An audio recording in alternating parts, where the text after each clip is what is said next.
Principal ये कहता है कि when a body is completely या partially immersed in liquid then following two forces acts on it. उस ऑब्जेक्ट के ऊपर, इस ऑब्जेक्ट के ऊपर दो फोर्स अप्लाई करता है। कितना फोर्स? दो फोर्स। और वो क्या है? Weight of body.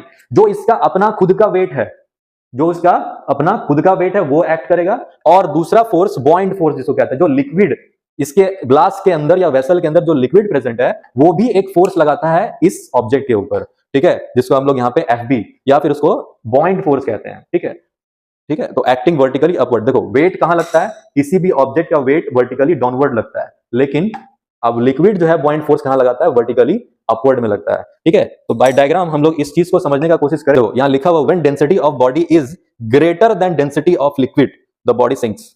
यहां पे दो वेट आपका देखो, एक बीकर है और इस बीकर के अंदर ये ऑब्जेक्ट को प्लेस किया गया। ऐसा नहीं कि ऑब्जेक्ट को यहीं पे प्लेस किया गया, ऑब्जेक्ट पहले यहां पे था। ठीक है, अब ऑब्जेक्ट का वेट खुद इतना ज्यादा था कि बॉइंड फोर्स उसके ऊपर अप्लाई ही नहीं हो पा रहा है। ठीक है, तो वैसे में क्या होगा? जैसे ही हम इस ऑब्जेक्ट को ऊपर से छोड़ेंगे वो धीरे धीरे धीरे धीरे धीरे धीरे आकर के कहां आ जाएगा?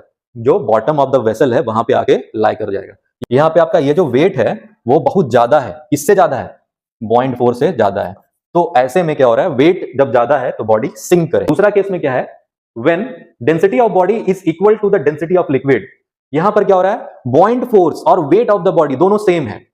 तब क्या हो रहा है?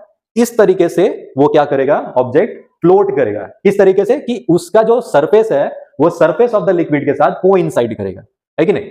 अब तीसरा केस में क्या हो रहा है? कि बॉइंड फोर्स और वेट ऑफ द ऑब्जेक्ट, ठीक है, इसमें क्या हो रहा है? वेट जो है वो कम है। किससे? बॉइंड फोर्स से। उस वजह से क्या हो रहा है? लिक्विड और ऊपर पुश कर रहा है ऑब्जेक्ट को। तो जिसके वजह से क्या हो रहा है? मोर देन हाफ, और कह सकते हो एकदम exact half part of the object वो कहां है? सरफेस से भी बाहर की तरफ निकल गया और आधा जो है बॉडी वो क्या कर रहा है? सिंक कर रहा है। ये तीन केसेस आपका वेरी वेरी इंपॉर्टेंट है प्रिंसिपल ऑफ फ्लोटेशन।